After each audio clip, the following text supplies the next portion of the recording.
Thank you everyone for joining us. This is the Animal Care Center and Utah Dog Park You Care series, and I'm super excited about today's talk. So we have Lynn Skeen, who's going to be talking to us about canine parvovirus today, and this is something that really hits home for me right now because my name's Dr. Lindsay. I'm one of the doctors at the Animal Care Center, and this is a topic that's really been in the news a lot recently, and we've actually been seeing an increased number of cases within the Salt Lake County area within the last few months. So typically we see maybe a handful of cases throughout an entire year of canine parvovirus. But this year alone, we're seeing record numbers of cases. We're seeing 2 to 3 cases a week just at our practice. And if you think about all the veterinary practices in the area, this makes me really concerned because we actually have a little outbreak that's happening in our area. So I'm very excited to learn more about this virus and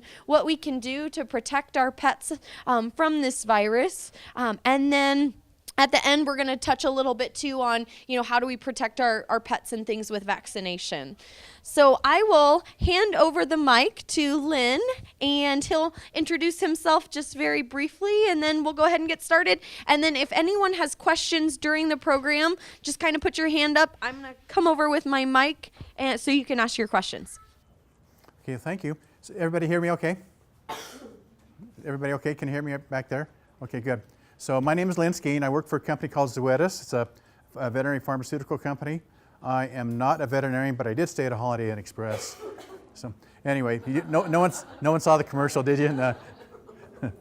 So anyway, I want to involve all of you on this discussion about canine parvovirus. And so just a couple quick questions. What do you all know about the virus and about the disease? Just raise your hand. Anybody? And don't feel like you're going to say the wrong thing because there's so no. Okay, Leah, this is your only chance you get. Well, that can be fatal. Okay. Well, the disease can be fatal. Okay. Okay. So anybody know anything about parvo itself? Yeah. It affects majorly puppies. Mostly puppies, and we'll explain why. Great point. Anybody else? Yeah. Like bloody diarrhea. It can cause diarrhea, and we'll explain why. Because that's a valid thing. In fact, there's a misnomer that sometimes they think that the bloody diarrhea is the cause of the morbidity and potential death. It's not. What comes usually with diarrhea? Dehydration. Yeah. So that's a great point. Anybody else want to? What about the virus itself? Does anybody know anything about the virus? Parvovirus? What type or what? Anything about the virus itself? It's really going to be important that you kind of remember this. Okay. Anybody? Is it contagious? Pardon? Is it contagious? Very contagious. So let's list a couple things. Can everybody see this okay? Yeah. Okay, so the virus itself is a very small, we call it, it's a very small virus, but actually it's so small, the only way you can identify this virus is through what we call electron microscopy. In other words, you have to have a pretty powerful microscope to identify this. But back to your point about being contagious, the other thing too is that it's a couple reasons why it's so contagious. One, what do you think the virus kind of conditions the virus can survive in? We know it's mostly affecting puppies, mostly, but what kind of conditions can this virus survive or not survive? Anybody know? They can survive through most things. I know that if it's warm, it can survive. I don't know about cold, but I know that it's a virus that can live pretty well in any conditions. Yeah, did everybody hear that okay? She said it can basically survive in any kind of conditions, right? So that's really true. So it's extremely durable, and actually it's very viable, what you just basically said, in any condition. It can be extreme heat, cold, humidity, or in arid conditions. It doesn't, and we'll explain why that's a problem. Okay. Anything else? A couple things too. When we talk about contagious, one of the things. Well, let me go to this point. How do you think puppies or dogs basically pick up this virus? How? Anybody want to take a guess on that? Through other dog species. From the feces? Okay. How? Okay. So let's take an example. Let's say somebody has a dog. By the way, the virus can basically infect puppies and adult dogs. It may not be symptomatic in both, but they both can pick up the virus. And so the virus is basically, let's say a dog that has parvovirus, it poops in the park when they go out for a walk. Okay, we identified this extremely viable. Say it's 2 months later, and that stool is still in the park for some reason. How does another dog get that virus from that feces? What'd you say? By breathing it? No, I would say not by breathing. No, anybody else? Yeah, I was. By ingestion. Ingestion. Okay. Okay. That's probably the right answer. Yeah. Anybody else? Yeah. So I think you're both on the same track with that. Yeah. So this hard stool has been out in the park for 2 months. Another dog. Here's another scenario. Somebody's got a puppy. They're so excited. What's the first thing that people want to do because of the excitement of having a new puppy? What's that? Show it off. Show it off. Take him to pet home. What? Take him to pet home. Yeah. Dog park. Dog park, yeah. Or this park that, and it happens to be where this stool is sitting in the middle of the grass, steps on it, and then, to your point, licks its paw. Steps on it, licks its paw. Guess what? It got the virus. How many virus particles do you think is in a? Let's take the size of my thumbnail. How many particles of virus do you think can be in this in the size of my thumbnail? A lot. Anybody want to take a guess? Hundreds of thousands. Hundreds of thousands? Millions. Tens of millions. 10 million particles per gram of feces. And so that's why you see a lot of times, especially in with these puppy mills in the Midwest and other places, that's why they have such a bad problem, because it is so contagious. There's so many particles of virus per gram of feces, and it's extremely contagious because of the reasons we explained. Does that help everybody with this? We're never going to get rid of this virus. We're never going to get rid of this disease. The best thing we can do is manage it. So what I want to do is ask, this is my ask, or what I'm asking each of you to take home tonight, if nothing else, would be two things about this. One is understand how to manage exposure of your puppy, or being considerate enough to manage the potential for other pet owners who have puppies to get this virus and disease. That's the first thing. Sometimes they think about, well, if I just go in and get my vaccines, I won't. No, it's a management process. It really is. Okay. The second thing is it's extremely critical to be compliant with your vaccination protocol and your schedule, and Dr. Lindsley will explain that to you, and we'll go into the reason for that. So, can everybody follow me? What happens once a dog is exposed to this virus, and what happens? Kind of the progression that happens.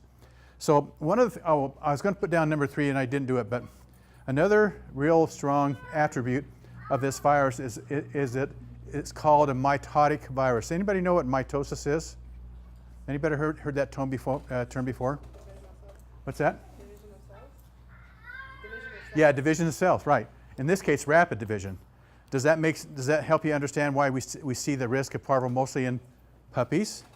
Because in puppies, they have the growth rate is so fast. There's a lot of mitotic cells in puppies. Does that make sense to everybody with that? And I mean, mitosis can occur anywhere. I mean, even we had a situation where in Alaska where I read an article about there was an outbreak of parvovirus in these Alaska sled dogs, and it turns out that they identified the reason why is because when they used a lot of anthelmintics up there because the worm burden is so bad that once they use an anthelmintic and kill off the worms, it created a lot of lesions in the GI tract.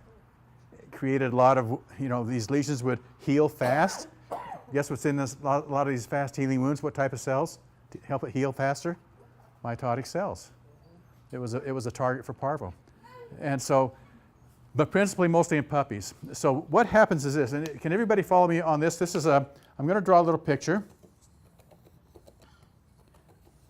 Has anybody ever seen a movie where they're shark hunting, and they go down the ocean floor? You see all this seaweed or whatever sweeping back and forth.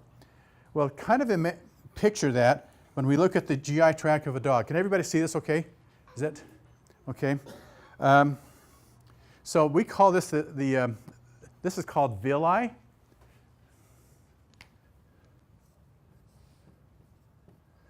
Basically, just kind of like a broom, an intestinal broom. And what's the purpose of that? That sweeping motion. What's?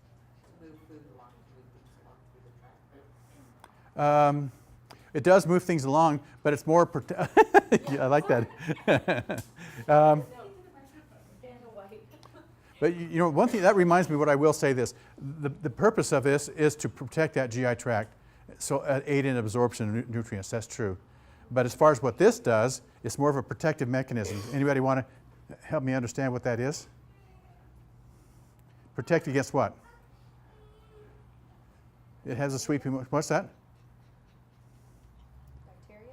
Bacteria, and before bacteria, even something that sometimes will attack the GI tract before bacteria, like a lot of us. We may get a bad cold, but usually it's because we're exposed to what before we get a bacterial infection? A viral, yeah. So either viral and bacterial, okay. So what happens is, so parvo, we decided it's mitotic. I didn't spell mitotic very well. Anyway, it's mitotic, and at the base of this this hair-like protective layer of the GI tract are little crypts, little pockets, okay? So picture like a broom, a brand new broom, you know, and how nice that broom sweeps and gets everything out, okay? But at the base of these bristles, like right here, are little pockets. In these pockets are healthy cells. Have you noticed how fast your skin cells are replenished? That's probably in our own the dermal layer of our skin.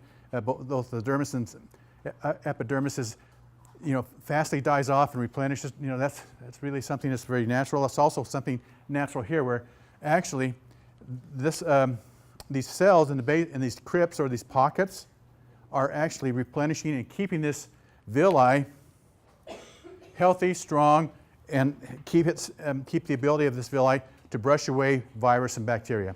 Everybody with me so far on that? The problem with these cells that are in here is the parvovirus targets those cells because they are mitotic. They're going to try everything they can. The virus is going to try everything it can to get down into those pockets and destroy those cells. Any questions so far on that? So what happens if that virus does get down there? What do you think? This is a kind of a nice looking, healthy, long, bristle-like protection in that GI tract. What happens if that virus gets down there? It gets absorbed into the body. Okay, anybody else? I mean, it is, but it's you know, you brought up a good point though too. Parvo is unlike other enteric viruses. It has to be absorbed systemically once your puppy is exposed. It's one of the few viruses that has to go through the whole systemic lymph system to infect the dog. But in this case, if this happens, what do you think happens to this lining? Starts to destroy it and slough. Yeah, it starts to slough off and destroy it. So instead of looking like a real nice, healthy broom, it looks more kind of like this.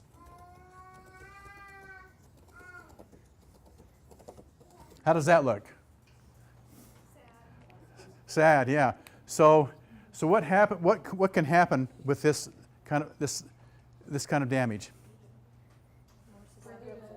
Is that More susceptible to more viruses. more virus? Yeah.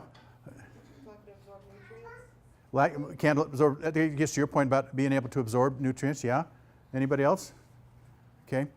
Yeah, those are both true. So what happens is this nice protective broom is not very strong anymore. Does anybody have a broom that looks like this at home? How well does it sweep?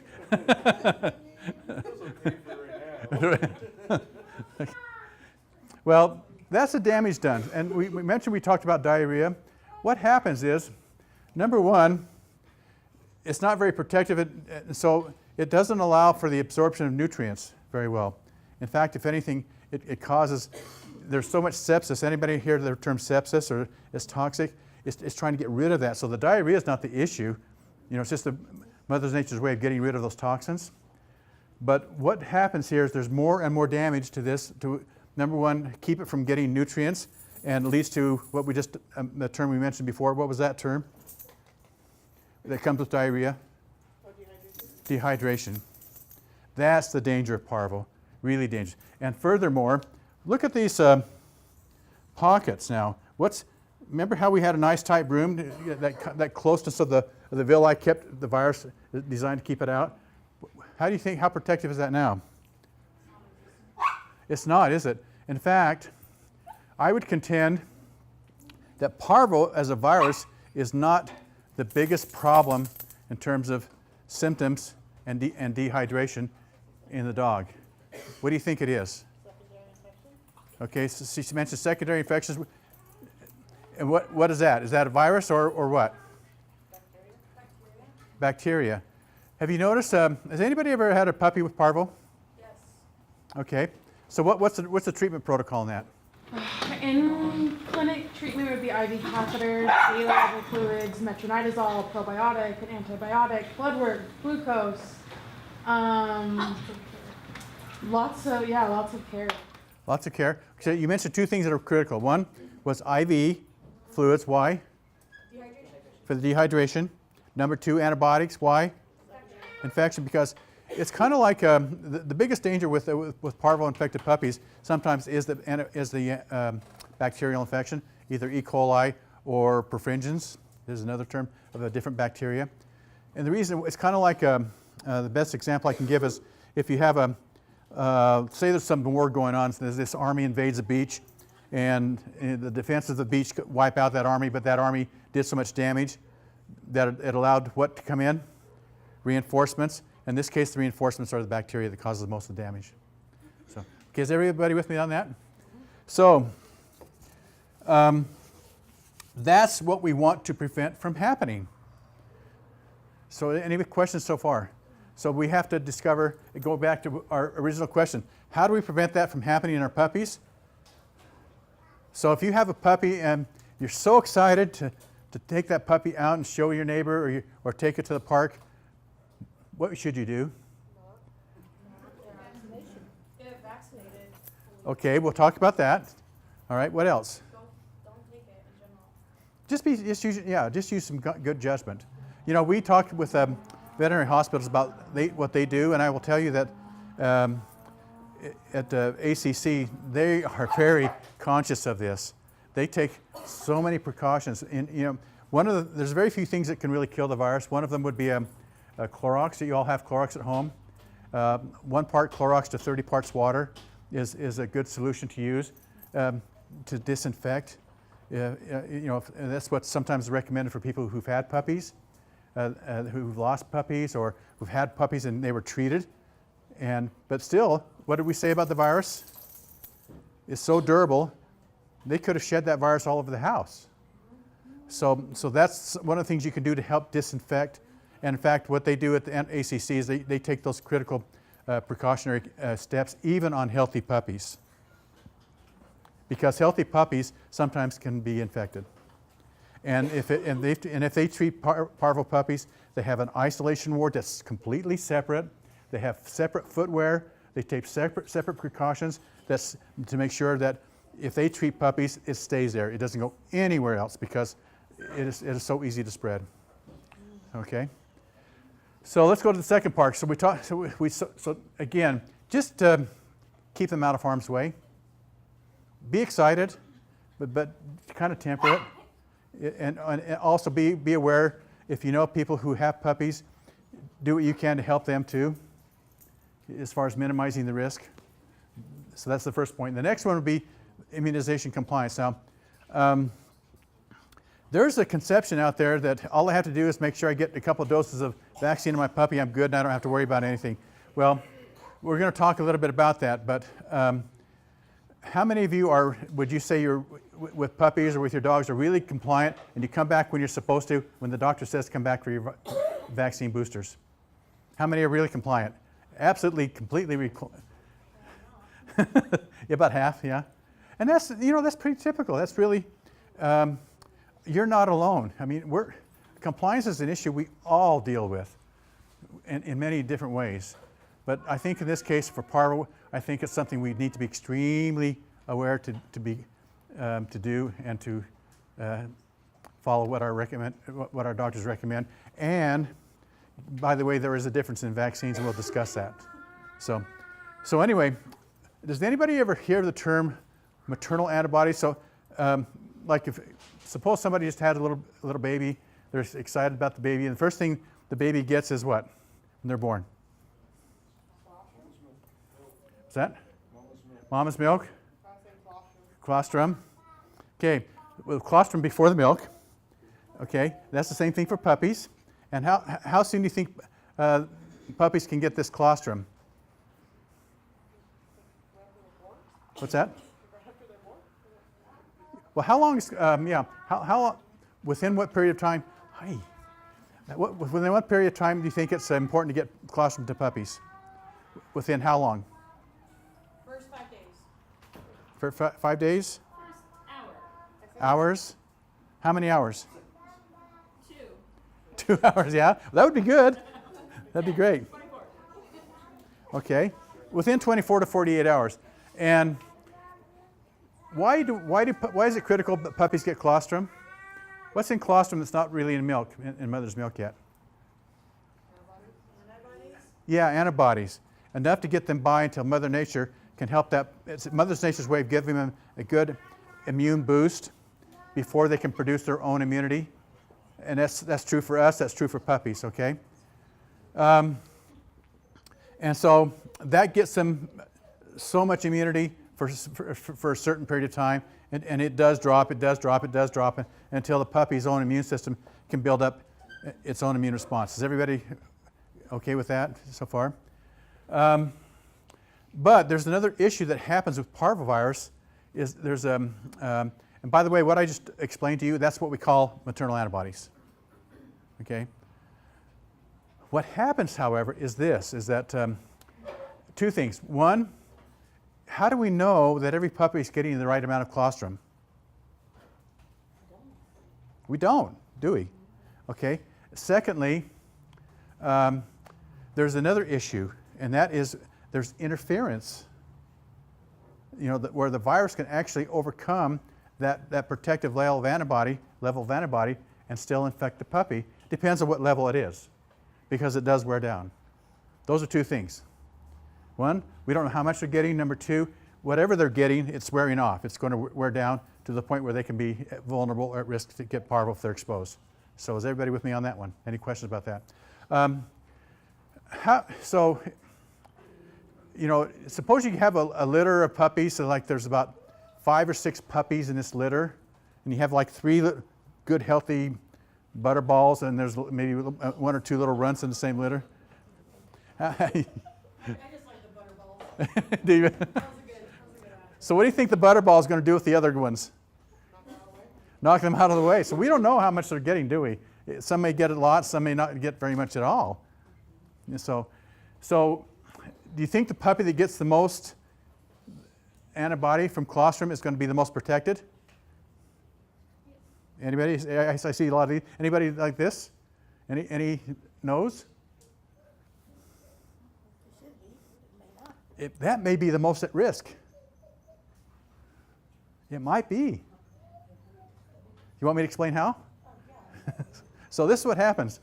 Okay, so I'm going to draw a graph here. Can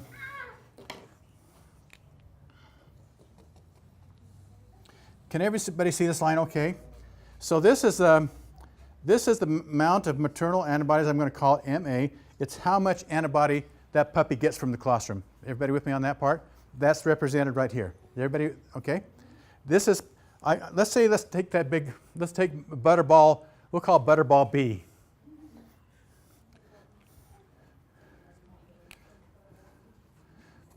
B got a lot of maternal antibody from that colostrum. We'll call the little guy, little runty guy, let's call him R. So he didn't get as much. Let's put these here. Okay, so here's R. So who got the most? Butterball got the most, okay. So this is the age of the pups. So let's call this 2, 6 weeks. And this is, by the way, the age in weeks. Okay. 8, 12, 16, 20. Let's go out to 24. Okay? All right? So Butterball B, got how much? Right, this much right here. And what did we say with these maternal antibodies are going to do over time? Wear off. And so they have a lot half-life, which means half of it's going to wear off in a certain period of time. Okay, so that's depicted by this curve. Okay? Everybody with me on that part? The runt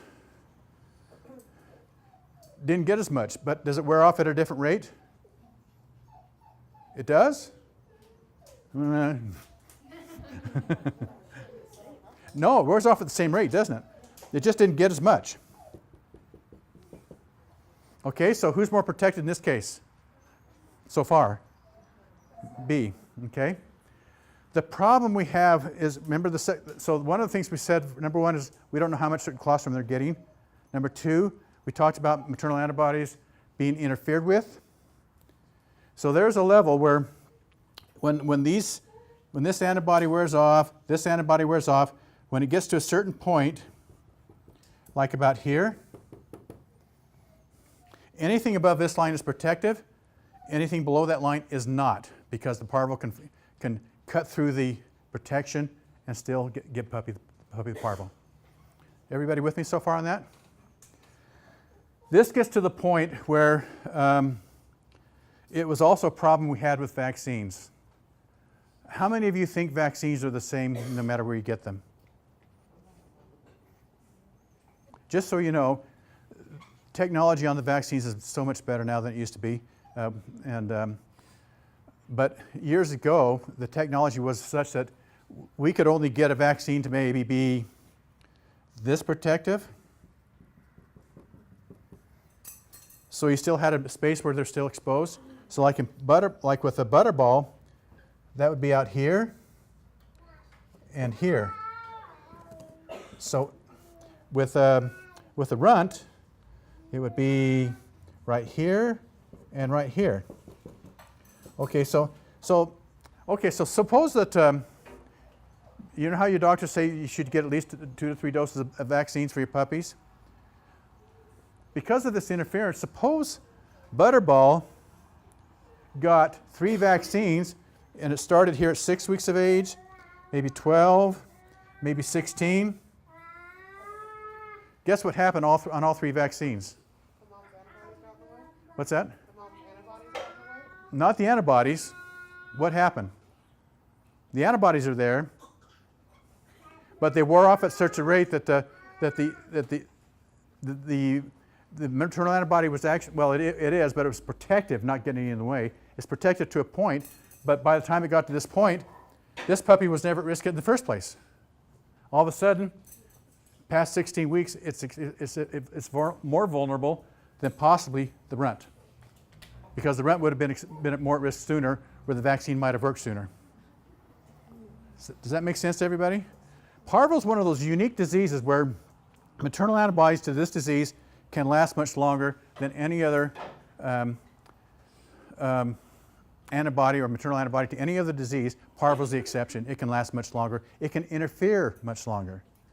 And we had this, when I talk about this level right here, where the vaccines only protect up to this point, that's a problem we all had as an industry.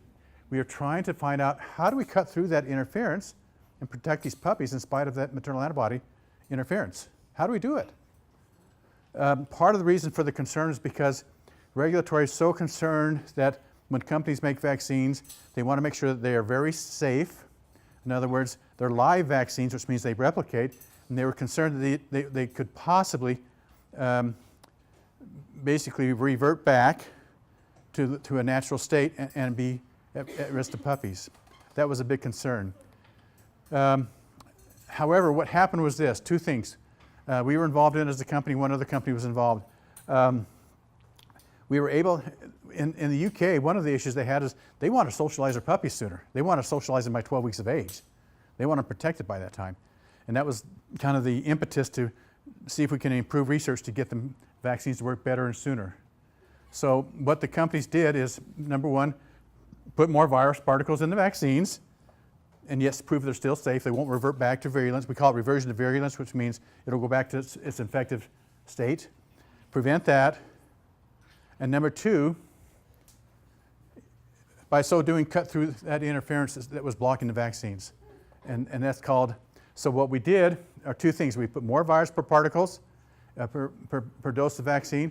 The other thing we did is a low passage vaccines, which means we did not modify the virus as much as we did years before that, and yet prove it was still safe. That's called high titer, low passage. I don't expect you to remember that. All I expect you to remember is this. Remember we talked about this line here that the vaccine line will only go this high?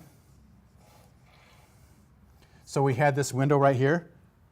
By the way, in these windows, if both these puppies were completely vaccinated and they were exposed in those windows with the old technology, they get parvo. No matter how many times you vaccinate them, if they were exposed in that window where the maternal antibody was strong enough to interfere with the vaccine, but not strong enough to protect the puppy if it's exposed. Everybody, any questions about that? So what we want to do is close these windows and make them protective. The only way we could do that is we developed that newer vaccine that would move this line from here up to here, create much smaller window where they'd be at risk. Okay? That's hard, that's kind of scientific, but what I'm trying to say is that it's just going to cut through the interference much better than what the other vaccines did. The problem is, a lot of the companies that make these vaccines are still using the older technology. So I hope you understand that not all vaccines are alike. They really aren't. And in our case, we have what we call a vaccination immunization support guarantee. And what this means for you is this. If you come to ACC and abide by their protocol and use the vaccines that they administer to your puppies and to your dogs, they are guaranteed if they get the disease that they're supposed to protect against, period. But you have to be compliant, and it gets back to this part right here, immunization compliance. What happens if, say you had a puppy and puppy got its vaccine at 8 weeks of age, but things got in the way, got busy, you're supposed to come back, what is it, 8, 12, and 16 most of the time for your protocol? So you're supposed to be back here for your 12-week booster, and it's been like a month later. In the case of runt, where this is the window here because it's a much smaller window, but what if you waited a while? What happens to that window? Yeah, it gets bigger. The risk is much higher. So that's why it's so important that you be compliant and you bring your puppies and dogs back when they're due. So important about that. Okay?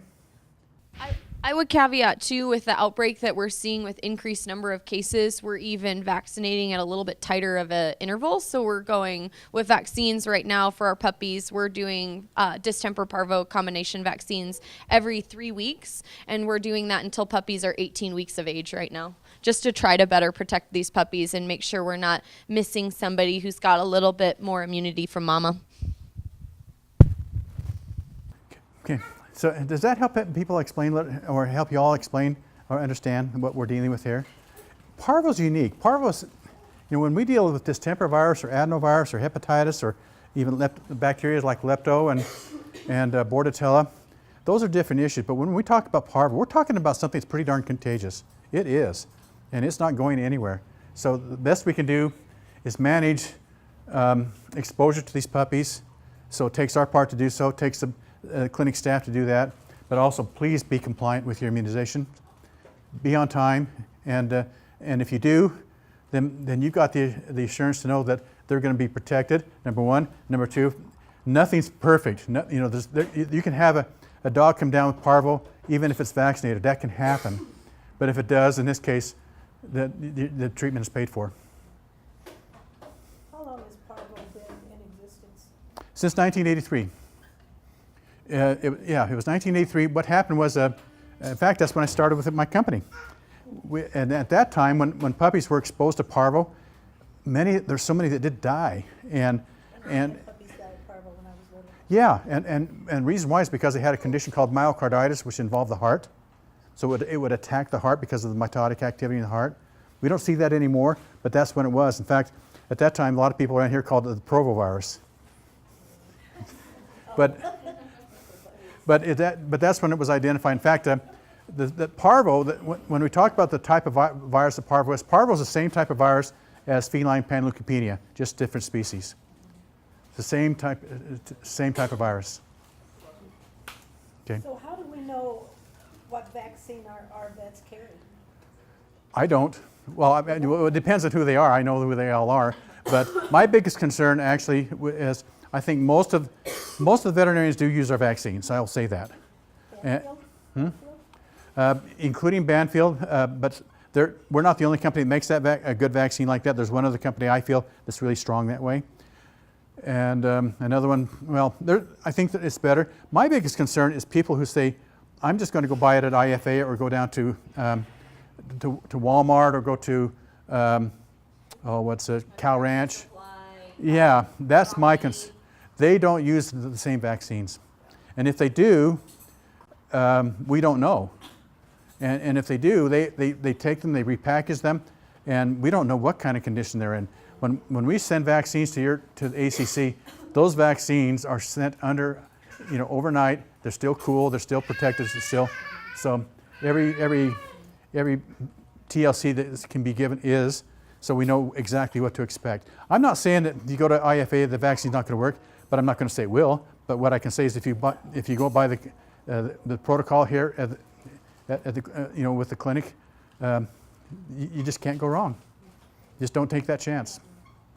So anyway. One thing I would just touch on too really fast, Lynn, because this is something that we've been seeing a little bit more recently. So we've been seeing some adult dogs that have developed parvovirus. So dogs that were vaccinated at puppyhood but did not come in for their adult boosters that lost that immunity over time and then were exposed to the virus and get sick. So I think not only is it very important for these young dogs, but we got to think about our older dogs or our immunocompromised dogs as well, because they are also at risk for this virus. It's not as common, but it can be very dangerous. They have delayed recoveries, and it's just really hard on these older dogs' bodies and things. We had recently a 10-year-old dog that got the virus because they had added a young puppy into the family who was exposed and came down positive, and it took that dog a significantly longer amount of time to get better than his younger sibling. So I would also stress to working with your veterinarian to make sure we're protecting not only our babies, so our young puppies, but our older or immunocompromised patients. So if dogs have other conditions that threaten or dampen their immune system. Okay, so first thing, thank you. So first thing, what do we do? First thing we do when we have a new puppy, or we know our best friend's gonna have a new puppy, first thing we do. Go to the veterinarian, have a health checkup first. Before that.